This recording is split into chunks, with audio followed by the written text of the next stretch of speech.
Hi, and welcome to the NASSCO Safety Podcast. My name's Dennis Pivin. I'm your host, and today we're going to talk about hydration. And I have with me Jerry Weimer. Jerry Weimer is with Jerry Weimer Consulting. Jerry, you've been in the industry for over 40 years. Welcome. Yes. Tell our audience a little bit about Jerry. I spent 30 years working for the City of Cincinnati Metropolitan Sewer District. Started in the field, working year-round, hot, cold, cleaning, TVing mostly. Worked my way into the office, managing crews, managing the people and such and the processes. Then when I retired, I became a consultant, teaching people how to clean, TV, also teaching safety at times. Great. For people. Great. Well, we're going to talk about hydration, and you've got a lot of experience with this because you worked in the field, and you know what that's like out there. When we get a lot of warm days. And people can tend to get hydrated, right? So let's start with talking about what are some of the symptoms when we're dealing with problems with hydration. Well, people can get clammy skin, they can get dry skin, they become disoriented at times, really thirsty, their skin may turn pale. So there are a lot of different symptoms out there that we can look for to try and determine that they are becoming dehydrated. Right, so we can move from that entry-level problem of being into heat, too much heat, and then we move into heat exhaustion. Correct. Right, and we still got a little bit of sweating going on, but maybe not. It's starting to really impact you. And then the last one's heat stroke. Right. And heat stroke's when they quit sweating.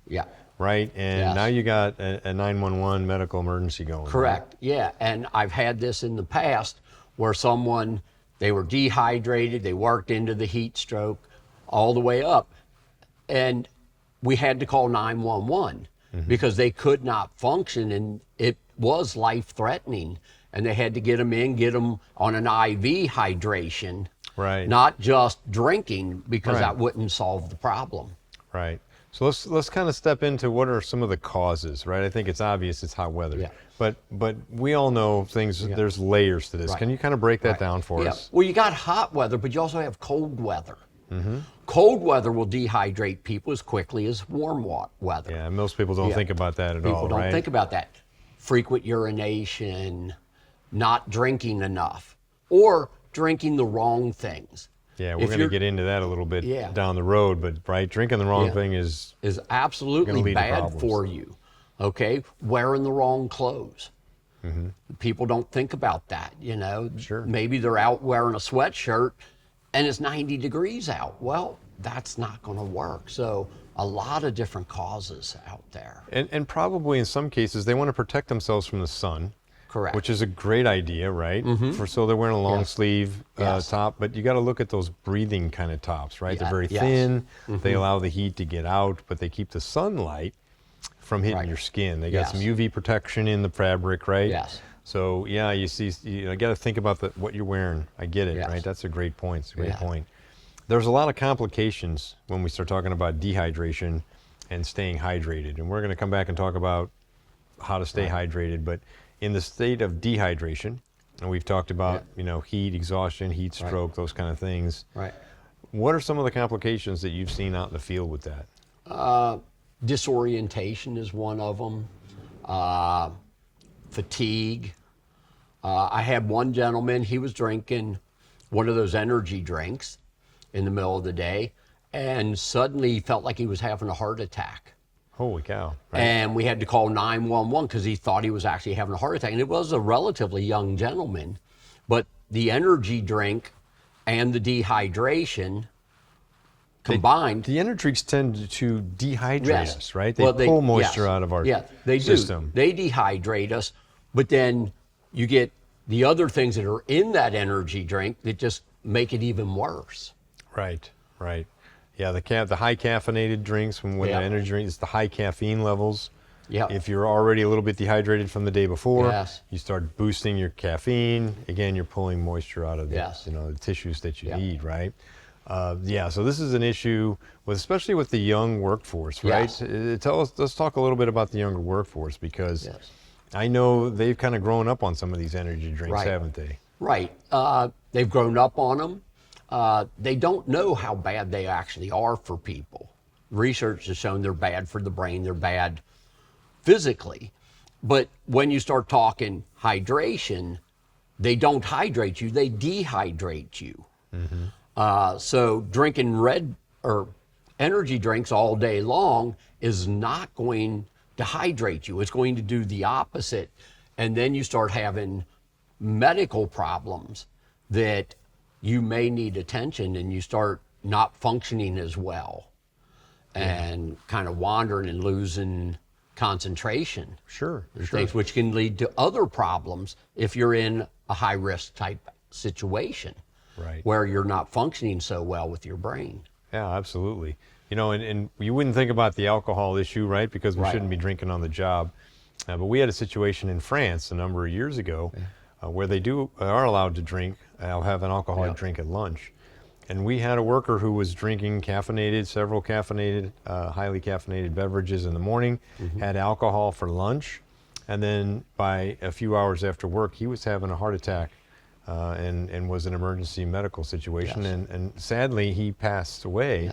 The autopsy all confirmed that was related to the combination of the high caffeinated drinks that he had and the alcohol. Right. So dangerous combination. Yes. Right, for our workers, and we got to make sure they understand these highly caffeinated drinks are just really not a good thing at work. And sometimes you go out at night and you drink, and if you're doing things where you got an energy drink and alcohol and you combine them, which people will do, that can dehydrate you. So when you start off in the morning, you're already dehydrated. Great point. Because both of them dehydrate you. Yeah. And now you've started off behind the 8 ball, and it just gets worse throughout the day. That's a great point. I don't think a lot of workers understand that. We're not saying that you can't go out and have an adult beverage after work, but if you're drinking a lot of adult beverages, again, just to reiterate, you're dehydrating yourself. Yes. So now when you start the morning, you're already in a deficit. Yes. And trying to catch up in hydration is a daunting task while you're working. Right? Yes. So it's best to pace yourself. Correct. Right? Yes. And make sure that you are staying hydrated. Yeah. Let's talk about prevention to dehydration, Okay. which is hydration. As I mentioned in the beginning, we're talking about hydration. Right. What, in your opinion, are some good ways to do that? Well, drink a lot of water or electrolyte drinks, things that are designed to hydrate you.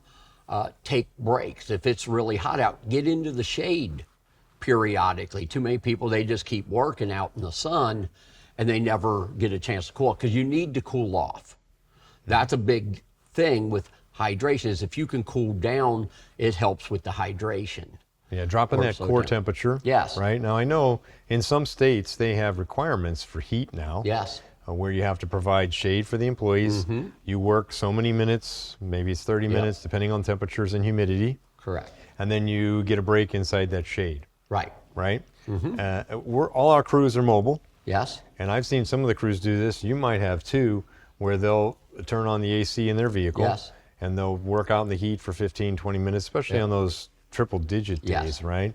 And they'll get a chance to pop into the AC for 15 minutes, 10 minutes, bring that core temperature back down. Correct. And then go out to work again and just repeat that cycle as you're fighting the heat all day long. Yes. While you're trying to stay hydrated. Yeah. While you're taking that cool down. And the right foods, eating fruits and vegetables that are very high in that water content can also help hydrate you. Okay. Versus eating salty snacks and things like that. So the right foods can also help. Can make a difference. Yes. And that's not easy for us to travel. Getting a good diet or eating the right foods when you're out moving around is really hard. Yes, it is. To do. One of the other things I wanted to touch on this is the sugary drinks. Yes. I know a lot of people like some of these higher, they're not really energy drinks, they're hydration drinks. I'll put them in that category. Yes. But they have a lot of sugar. Yes. Right? Yeah. And we know those things can cause problems. Correct. Yeah. Sugary drinks of any type, even if they say they're hydration, but they're high sugar, those can be bad for you. Sodas. Right. Okay. Those can be bad because they're high in sugar, but also high in caffeine. So a double whammy on you. Oh, yeah. When it's really hot out there. That's right. That's right. So there's some of these new products on the market. They're a powder type product that you tear open a little packet and you pour it in your bottle of water. Right. Or your thermos or whatever it is you're drinking your water from. I've seen pretty good luck with those. Have you? Yes.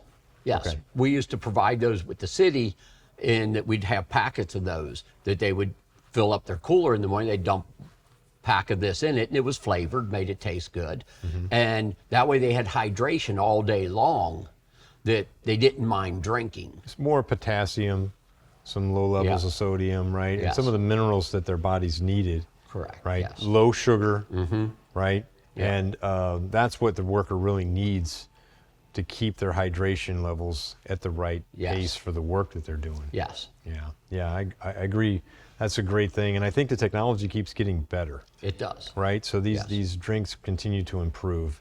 So suggest the audience go out and do a little research on that, right? Yeah. And watch the technologies and look at the improvements that are going on out there and how you supplement that water. Or if they're involved with like NASSCO and that, they can call our safety director and talk with him, which would be you, Dennis. And just reach out to someone that understands it and can explain it to you, or do your own research. Either way works. You know, NASSCO safety, if you go out to NASSCO.org, safety, and you scroll down, you'll see hydration out there. We've got a whole, the safety committee put together a whole outline on advice on how to keep your employees from dehydrating. So that's available to anybody that wants to go out and take a look at it. So as we wrap this subject up, and thank you for your time today, I think we've covered this really well. What would be the top 3 things if you had a new employee coming on the job site and it's summertime and you want to talk about proper hydration and making sure you're not dehydrated? What would be the 3 things you'd tell them? I would talk to them about drinking the proper things, the water or the electrolytes, to keep hydrated, to take breaks, to cool down, lower that core temperature, and to be careful about what they're wearing. Okay, don't wear that heavy stuff. Wear the lightweight stuff that's designed for work in the heat. Great. Well, this has been a great topic. Thanks for spending some time with us. I think everybody's learned a little bit more about staying hydrated and preventing dehydration, so thank you. You're welcome. I hope you enjoyed our topic for today. Thanks for joining the NASSCO Safety Podcast. For more information on safety topics, please go to NASSCO.org, click on Safety, and choose your safety topic.